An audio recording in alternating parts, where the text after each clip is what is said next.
I think in terms of there being a set of beliefs that people see as holding together. From a Christian perspective, we have a creed which ties together some of the most fundamental beliefs as a sort of statement of faith. And as I drive around my neighborhood in Cambridge, Massachusetts, I'll see a lot of signs that will say something like this: in this house we believe that Black Lives Matter, love is love, women's rights are human rights, etc., etc. And so in people's minds, this is a coherent set of ideas, and they all go together. So, if you believe that Black Lives Matter, you also believe that love is love, and you also believe, in a woman's right to abortion, etc. And in my book, The Secular Creed, what I wanted to do was sort of somewhat unpick that and to say, actually, if we look at these signs from a Christian perspective, we'll find certain elements of them that we actually strongly agree with, other elements that we strongly disagree with. But even the ones where we may strongly disagree, those signs are planted, so to speak, in Christian soil. Faith is believing in something you can't see, you can't feel, something that can't be proven. So then how do you know which is the right faith? I think that's a gut thing. I don't think about a right faith. I think about what resonates with me. I feel authentic. It brings me peace. I think there is no absolute truth in any religion. I think it's a matter of subjective experience. I kind of just trust my intuition, trust my gut. You just know. You just gotta follow it. You just gotta follow what you think is your faith. If faith is blind, then what makes one belief better or worse than any other? And if it's just a leap in the dark, why should any of us feel obligated to believe anything at all?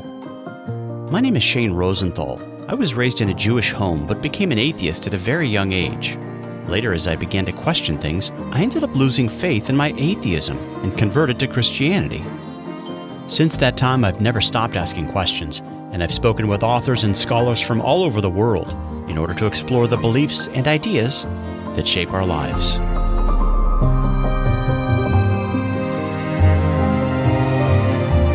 Over the years, one thing I've concluded is this: we're all believers. But because there are so many conflicting ideas and worldviews out there, we just can't all be right. So how do we find the truth? On this podcast, we'll start by asking questions.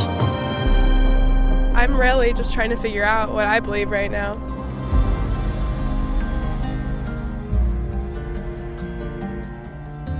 Hey there, welcome back to the Humble Skeptic Podcast. On this episode, I'll be talking with Rebecca McLaughlin, who argues that many of the beliefs of our contemporary culture can be summarized into a kind of secular creed. Though we may agree with some aspects of this creed while disagreeing with others, it's important to recognize that many of the assumptions underlying this contemporary statement of faith are deeply rooted in Christian soil. So how did Jesus completely reshape the moral imagination of Western culture? That's the focus of this conversation. And Rebecca McLaughlin, thanks for being my guest for this episode of the Humble Skeptic Podcast. Thanks for having me. So tell our listeners a little about yourself. I, as your discerning listeners may be able to tell from my accent, I come from the United Kingdom. I was raised there in a church-going family, basically in London. And I, from a pretty early age, was quite sure that Jesus was not only true, but actually the only person I could really depend on, who couldn't be just sort of here today and gone tomorrow. I remember reflecting on that from, about age 9. And in the UK, I was surrounded by people who were not only not Christians, but actually thought that Christianity was somewhere between foolish and immoral. So I went to very academic high schools and off to university at Cambridge as well. And yeah, most of my friends, it wasn't that they just seriously considered Christianity.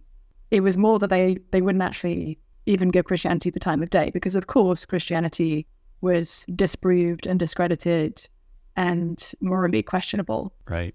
So I feel like it pretty much as long as I can remember, I've been having conversations with highly intelligent people who have really good reasons actually for dismissing Christianity, whether it's the history of how Christians have endorsed slavery in the United States, or whether it's the ways in which Christians have seemed to denigrate and harm people who are making different choices about their sexual lives, etc.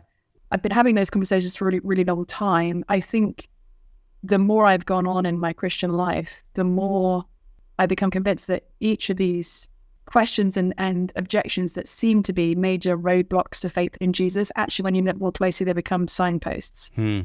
So for the last sort of several years, I've been wanting to kind of write and speak on a number of those sort of controversial questions. I had the opportunity after moving to US 16 years ago. I married an American who dragged me kicking and screaming across the pond. And I spent nearly 10 years working with a ministry called the Veritas Forum, where I was having the opportunity to engage with Christian professors at a lot of world-class universities and help them think a bit about how they might talk about their faith in relation to their academic research in the public square, whether in sort of speaking events or whether in written form. And after nearly a decade of doing that, I just felt like I had a bit of a roadmap as to where the questions really are when it comes to everything from science to sexuality to psychology or history. And I didn't want to keep that to myself. So I wrote my first book, Confronting Christianity, to look at the 12 biggest objections or most common objections that people might have to Christianity today, and to apply the insights and stories of many of the people I've had the privilege of getting to know to those questions, and to argue, as I said, that actually when we look more closely, they become signposts to Jesus rather than roadblocks. One of the things you talk about in your books is that though you were raised in the Christian faith, as you say, as far back as you can remember, you've always been same-sex attracted. Can you talk about that a little bit, how you ended up working through that while also keeping your faith intact? Yeah, it was something which for a long time as a younger person, I honestly thought that this was maybe a phase that I was going through that I would grow out of. It was something that I was a bit sort of confused by and perplexed by, and especially, I was growing up in England in the 1980s and 90s, so a very different sort of cultural climate than my kids in Cambridge, Massachusetts are growing up in today. The school that my girls go to, the middle school, it's almost like if you don't claim some sort of LGBT identity, then who are you even? Whereas in the climate I was growing up in, it wasn't that there was an outright sort of denigration of people who identified as gay or lesbian, but it certainly wasn't something that I felt comfortable really talking about with friends and peers at the time. As I said, I was always very sure about Jesus, and I actually was always quite sure that the Bible said a clear no to same-sex sexual and romantic relationships, and that's something that I've gone on to look at in much more detail since, and I still think it's very clear in the no. So I think the place I found myself for a long time was just thinking, okay, this is just a embarrassing, kind of shameful piece of my experience that I'm just hoping is going to go away. Kind of like the way I would feel shame and embarrassment, not want to vocalize my adulterous or polygamous desires, Yeah, I think there's a lot of common ground there. I do think there's a particular shame that we can feel if your adulterous desires, as they were, directed to people of the same sex. I think there's more of a sense of it's sort of more expected that people would struggle with attraction or desire toward people of the opposite sex. So it was something that I don't know that I really had a great kind of way of working through that at the time when I was first sort of recognizing, I seem to be attracted to girls rather than boys. Did you ever consider abandoning the religion of your youth and living a life that was more consistent with your natural instincts?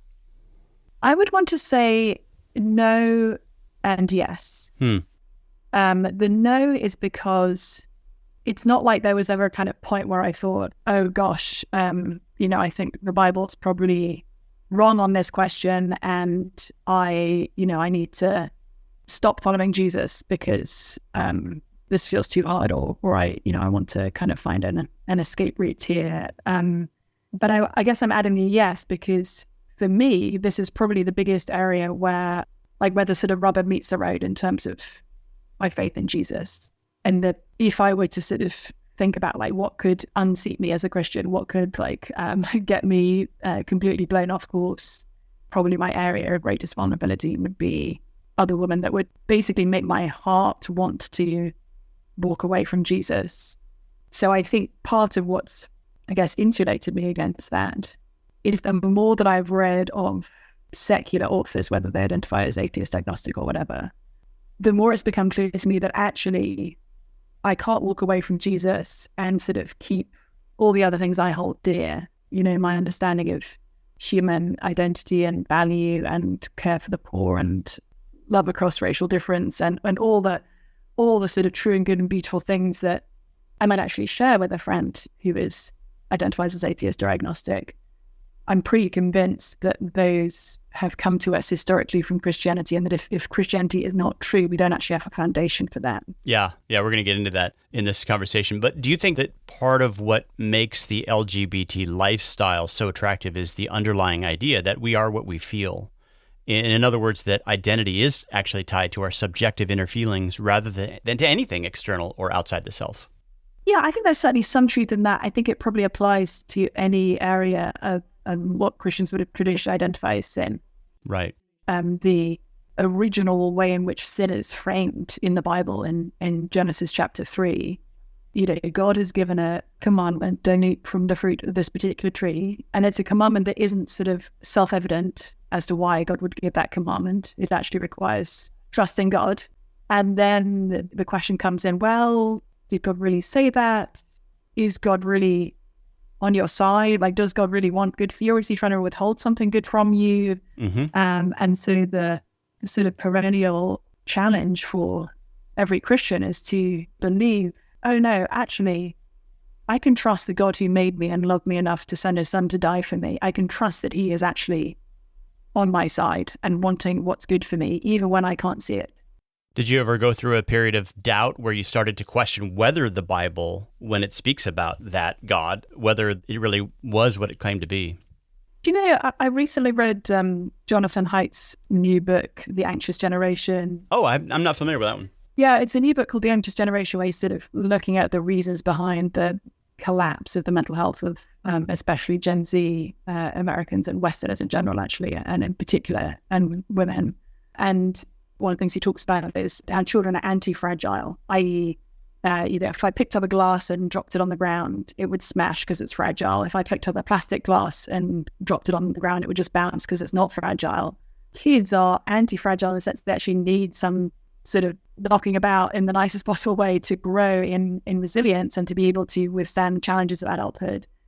And I feel like, as I was reading that in Jonathan Haidt, I was thinking, oh, I think I kind of accidentally was raised with an anti-fragile faith.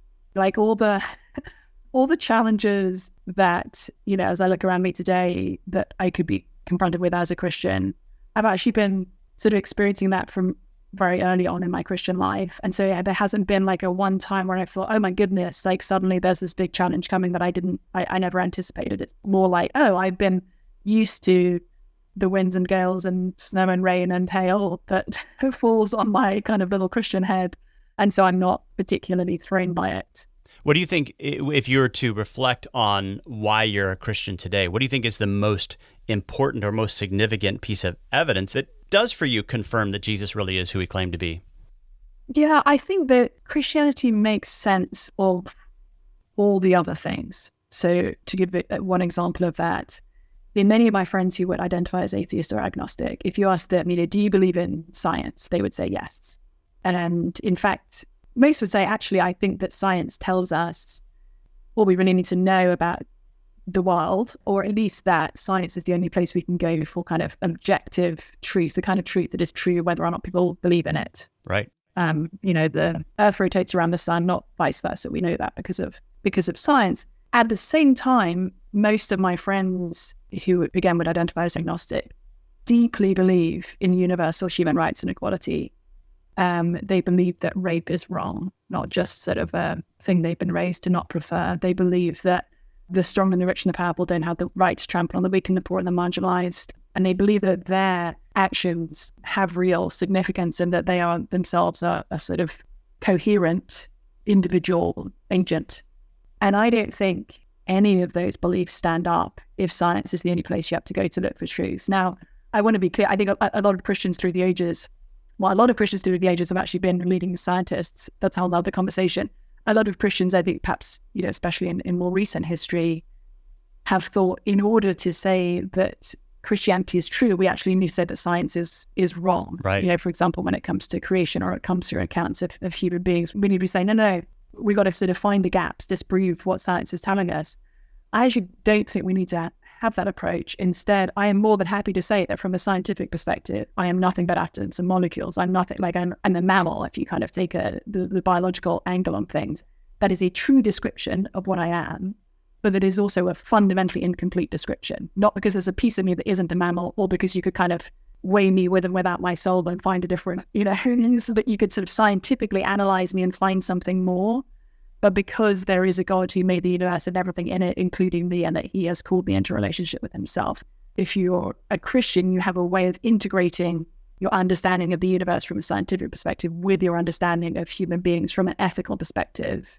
That would just be one example of why I find Christianity to be exceedingly coherent and out-competing other potential ways of looking at the world. It's sort of like C.S. Lewis's comment that, by the light of Christianity, I am able to make sense of the entire world, not merely the words of Jesus resonate with me. Yeah. These are things that you address in your book, The Secular Creed. And in that book, you write this: to our Western ears, love across racial and cultural difference, the equality of men and women, and the idea that the poor, oppressed, and marginalized can make moral claims on the strong, rich, and powerful sound like basic moral common sense, but they are not. These truths have come to us from Christianity, and if you rip that foundation out, you won't uncover a better basis for human equality and rights. You'll uncover an abyss that cannot even tell you what a human being is. Talk about that. Yeah, so this is something which, even if my guess is some of your hearers who are not Christians or even theists would think, well, of course a Christian would say that. It's a little bit like, I don't know if you ever saw that film, My Big Fat Greek Wedding, where the father in that story sort of claims that everything is Greek because he's Greek, every good thing. And I could understand people thinking, well, of course, you're a Christian who is, spending her days trying to persuade other people Christianity is true. Of course, you're claiming all these things require Christianity. So let's set me aside for a minute and look at a couple of examples of people who would not identify as Christians, in fact, somewhere on the sort of agnostic to atheist spectrum. So one is Tom Holland. I am Spider-Man, and I've really messed up. You're being serious right now? Mm-hmm. You're not joking with me? Like, you're 100% serious because it's not funny. The historian Tom Holland, not the Spider-Man Tom Holland. He was a British historian who wrote a very interesting book called Dominion, How the Christian Revolution Remade the World. He will make your historical senses start tingling. Yeah, exactly. And Holland, as he went about researching this book on the history of Christianity in the West over the last 2,000 years, he discovered sort of in the process that a lot of his most cherished ethical beliefs, for example, the ones that we mentioned about universal equality and care for the poor and equality of women, etc., were actually Christian beliefs. They'd historically come to us from Christianity, and without Christianity, we don't actually have a worldview that's sustaining them. He's really interesting, again, because he's sort of writing from an agnostic perspective. Tom Holland says he was raised in a Christian environment, but somewhere along the way, he lost his faith and became an agnostic. But when he studied the ethical values of the ancient Greco-Roman culture, he discovered that in many respects, he was still Christian. Listen, for example, to this clip from a conversation he had with Justin Brierley about the brutality and exploitative aspects of the ancient world. This is a really terrifyingly alien world, and the more you look at it, the more you realize that it is built on systematic exploitation. So the entire economy is founded on slave labor. Right. The sexual economy is founded on the absolute right of free Roman males to have sex with anyone that they want, any way that they like. And in almost every way, this is a world that is unspeakably cruel to our way of thinking. And so this worried me more and more. And it was kind of like, I was thinking, well, I'm clearly not, as I'd vaguely imagined, the heir of the Greeks and the Romans in any way, really. And I began to realize that actually, in almost every way, I am Christian. And I began to realize that actually Paul, although in many ways he seems a much less familiar figure than Cicero, but compacted into this very, very small amount of writing was almost everything that explains the modern world. Well, the Western world, as we take for granted. Yes, but also the way that the West has then moved on to shape concepts like international law, for instance, concepts of human rights, all these kind of things. Ultimately, they don't go back to Greek philosophers. They don't go back to Roman imperialism. They go back to Paul. His letters, along with the four Gospels, are the most influential, the most revolutionary writings that have emerged from the ancient world. When you penned that article, I think it was for the New Statesman, where you said what I got wrong, and you sort of came out, as it were, and said, as far as my values and background are concerned, I am a Christian. Yeah. It was interesting to see the response to that, because I saw lots of atheists and humanists saying, oh, hang on, but you honestly think that actually people simply haven't appreciated just how much we owe to I think, if we're talking of Paul, I think of him as a kind of depth charge, deep beneath the foundations of the classical world.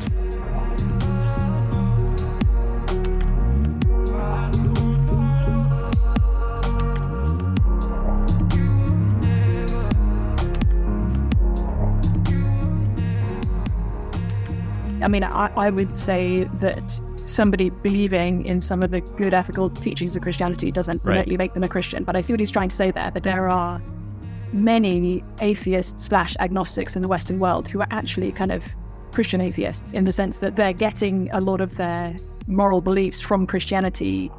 They just don't necessarily realize it. So yeah, Tom would be an example. Another example sort of on the flip side would be Yuval Noah Harari, who wrote a global bestseller called Sapiens, A Brief History of Humankind. And in that book, he just almost offhandedly comments on the ways in which Christianity has been the foundation for some of these beliefs. And without Christianity, they're just not true. So, for example, he quotes the Declaration of Independence. We hold these truths to be self-evident, all men are created equal. And Harari says, the Americans got the idea of universal human equality from Christianity. But if Christianity isn't true, like if there is no God who gave, made humans and gave us souls and all that, then what does it even mean to say that human beings are equal?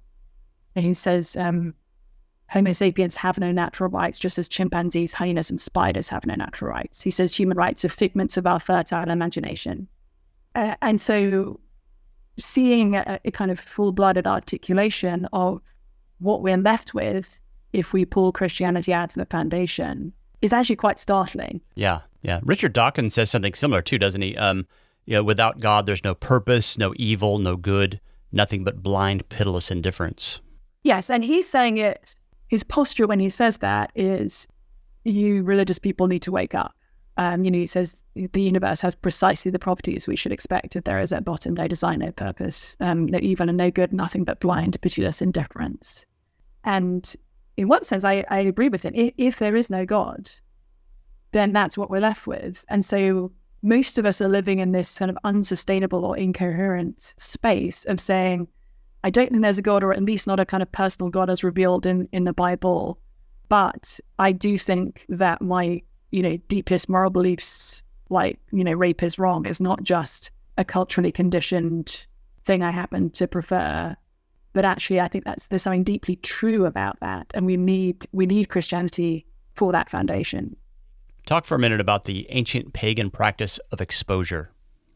Yeah, so the world into which Jesus was born, the Jews were under the boot of Rome, as it were, and as part of the wider Greco-Roman Empire.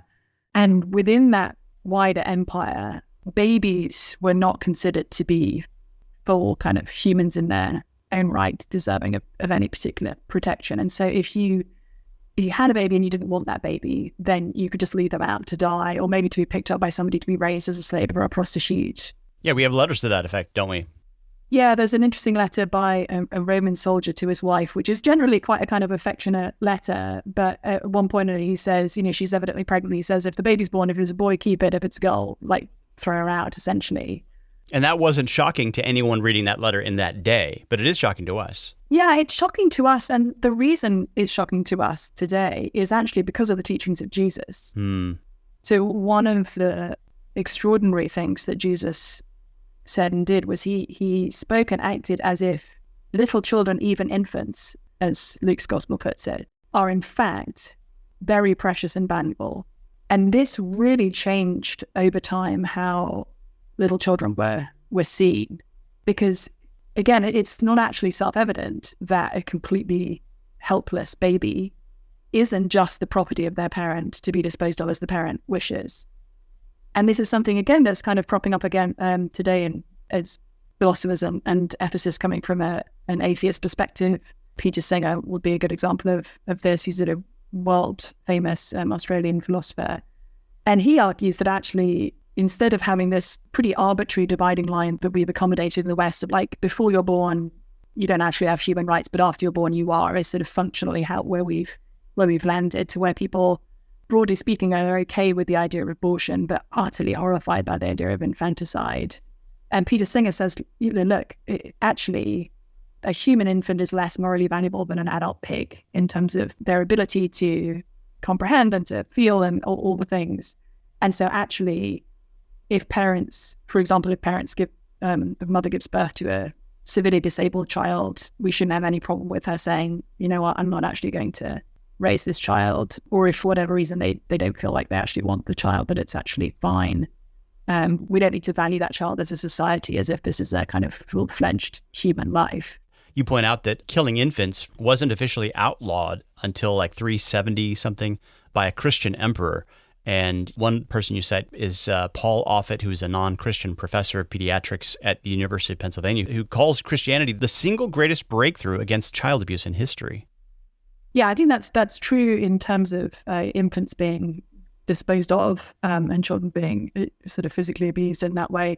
It's also true in terms of how children have been treated sexually, actually, because in the Greco-Roman Empire, there was a lot of things that we would today recognize as child abuse for them would have been perfectly normal or reasonable ways to behave. And actually, I mean, one of the things that's fascinating to me is that the Christian insistence that sex only belongs in marriage between one man and one woman, which was very culturally strange in the Greco-Roman Empire, where that kind of claim was first being made, and is very culturally strange today, is actually one of the most powerful moves toward justice in all of human history. How so?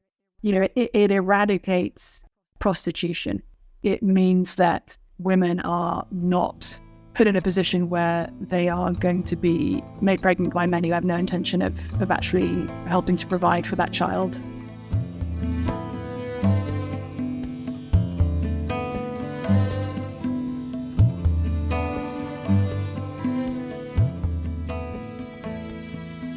Earlier, Dr. McLaughlin referred to a letter sent by a Roman soldier to his wife, instructing her to dispose of their child if it happened to be a girl.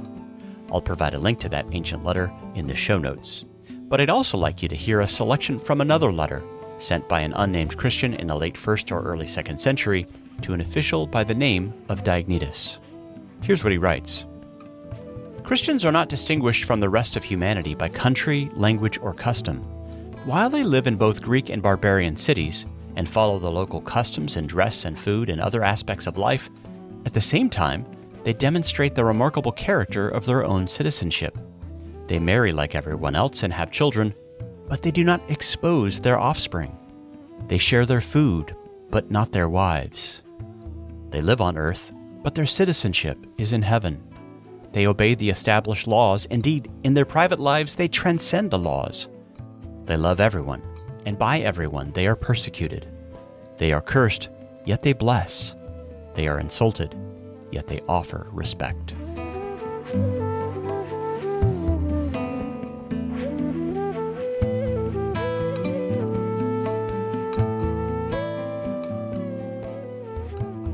Even today, if you look at the statistics, both about poverty and about the sort of self-reported happiness, well-being of women in the West today, our modern culture, which says actually sex doesn't have to be in marriage at all, and it's not only fine, but in fact expected for people to have multiple sexual partners and then maybe settle down and get married or maybe not.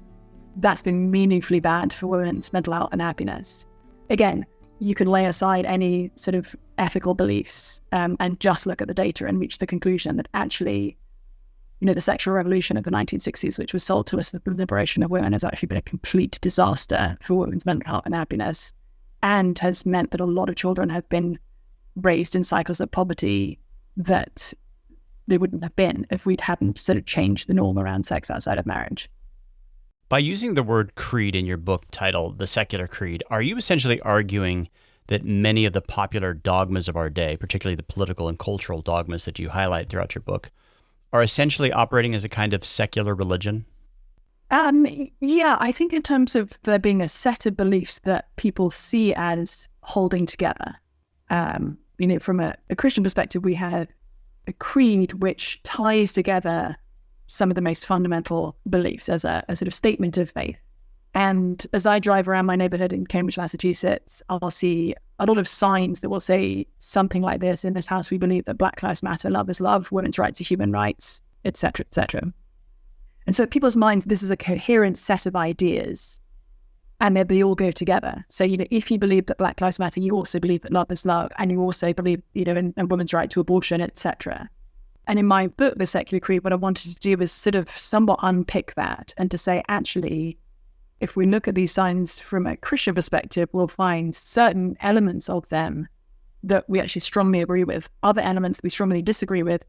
But even the ones where we may strongly disagree, those signs are planted, so to speak, in Christian soil, because the arguments that people will make for abortion, for instance, are often based on things that are actually tying back to Christian ethics, arguments about justice and about protection of women and about even consent, which, interestingly, Christianity essentially invented the idea of sexual consent, which we now, rightly place so much stock in. That's a Christian idea originally, and to cite a non-Christian historian who's arguing that, Kyle Harper's book From Shame to Sin, when he looks at kind of the history of how the understanding of sex changed in the Greco-Roman Empire as Christianity sort of ascended. He would argue that actually our ideas today of consent when it comes to sex are Christian ideas. The belief, you say, that every life is valuable, that the oppressed and marginalized deserve justice, that we should love those whose race or culture or country is different from ours, that we should even love our enemies. These beliefs all come to us from a first-century Jewish rabbi who died on a cross, and his resurrection spawned the greatest movement for diversity in history. Without Christianity, belief in human rights, in racial equality, and in the responsibility of the powerful towards the victimized becomes blind faith. Do you think this is one of the problems we have to face, that many people in our day seem to be okay with blind faith? They just assume the morality of secular Western culture as if it's intuitive. Yeah, I think at the end of the day, all of us, regardless of how we would identify religiously or otherwise, we are much more herd animals than we would wish to believe. Amen. We tend to think of ourselves as these wonderfully sort of independent agents making decisions about our beliefs on the basis of the rational arguments. In actual fact, there's a lot of evidence to show that we are strongly influenced by our communities and cultures. And people will often say that to Christians, like, oh, you're only a Christian because you were raised in a Christian family, or, which I know isn't true of you, but and isn't true of many of my friends. But, people would say, well, you only believe in Christianity because it seems to be plausible in the context of your community.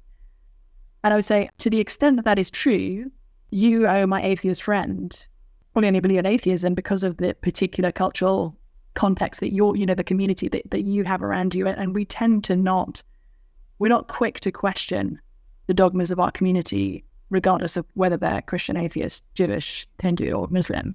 Yeah, it's really easy to believe that which you already believe, that which we want to believe. And that's why I argue that we should be skeptical of not just what those weird people over there believe, but even what we believe ourselves, because, skepticism, a healthy skepticism anyway, pushes us to just ask, like, have I got it right? Yeah, and I think a lot of Christians have a worry that if they really look seriously at any of the kinds of questions that we're talking about here, that Christianity is going to kind of fall apart in their hands, that there's the extent to which Jesus is fragile and they best not, go anywhere too dangerous or read any books that expose their children to different ideas or whatever. I actually, as I mentioned earlier, I kind of feel the opposite. I think the more that I read of alternative viewpoints, the more brightly Jesus shines. And yeah, I do think it's a healthy practice to not only read the people who most agree with you. When I'm trying to figure out the truth about something in terms of the data, for instance, I strongly prefer to read people who are ideologically in a very different place from me. Exactly. Because, when the most liberally minded person tells me that actually a lot of what's happened under the sort of banner of transgender care has been meaningfully bad for the kids who've been been receiving it. I could have heard that from somebody who, sort of religious conservative and thought, well, yeah, that's what you would say. But if I'm hearing it from someone who's actually having to step out of their own tribe to say that, I'm going to be less skeptical of the kind of data that they're bringing. Yeah. One of the frustrating things that I've discovered in my own sort of on-the-street interviews that I've done over the years is that the overwhelming majority of Christians that I've spoken to end up defining faith as a kind of blind leap. And often it's connected to a person's gut feelings, their intuitions, but rarely is it connected to anything objective or external outside the self, since, as they say, faith is something by definition that can't be proved. Have you encountered that kind of thing in Christian circles? Yeah, and it's interesting how the New Testament describes faith. We try to differentiate between faith and trust. We have two very different words there, but the Greek word that's usually translated faith can actually cut both of those ways. And I think that's helpful in terms of thinking about like what is faith. I don't think it's believing something absent any evidence. Yeah, that's what people like Richard Dawkins say it is, but that's a caricature, isn't it? Yeah, at the same time, I think we all exercise faith every day of our lives in all sorts of different domains, but we don't necessarily, we somehow categorize religious faith in a completely different way. Right. Yeah, every time I get into an Uber, I'm exercising an awful lot of faith, not only in the mechanics of the car, but in the trustworthiness of the driver. Right. And I do that because I have decent reasons to believe that the driver has been vetted, and it's sort of useful to my life to work on the working assumption that I'm not being taken hostage or whatever stepping into a stranger's car might otherwise entail. And so when it comes to Christianity, my threshold for faith is not I have to have proved every article of faith in Christianity to be true by some sort of scientific process in order to put all my chips in the Christian bucket.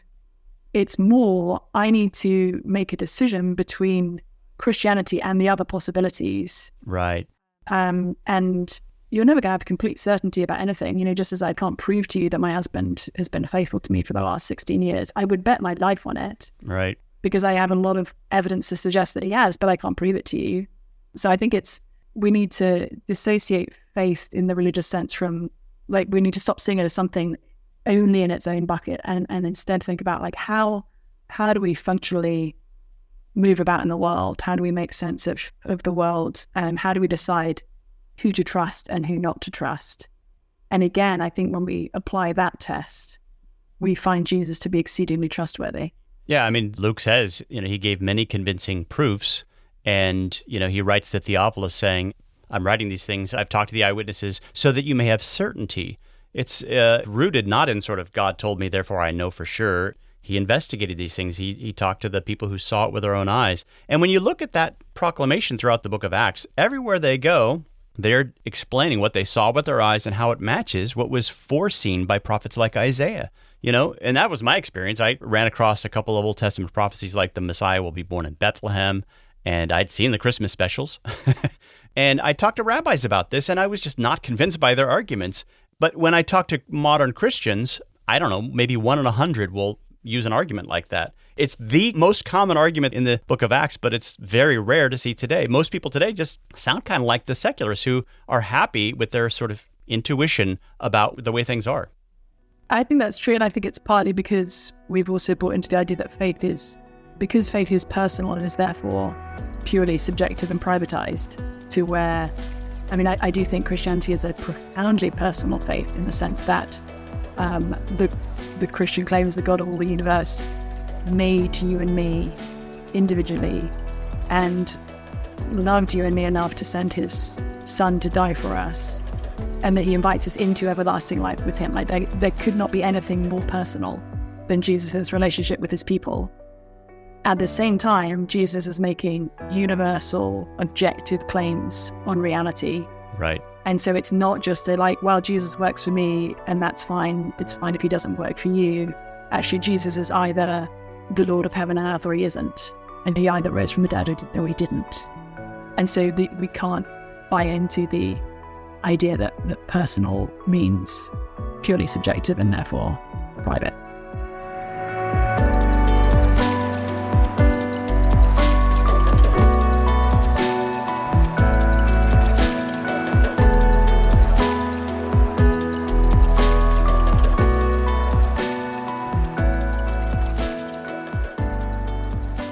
Folks, thanks for joining me for this edition of the Humble Skeptic Podcast. As always, for more information about anything you've heard on this episode, be sure to check out the show notes where we've got all kinds of book and article recommendations, along with videos and related podcasts.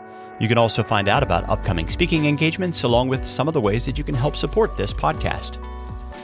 By the way, just as a reminder, I've taken some time off over the summer in order to finish a book project that I've been working on, but next month we'll pick up the pace of it by releasing new episodes every other Tuesday. Finally, I recently received some fascinating new information about the location of the executive room. If you don't know what I'm talking about there, just stop what you're doing and go listen to the pilot episode of this podcast. Someone else who had been to this famous bar recently contacted me and agreed to an interview, and you might even recognize this person's name.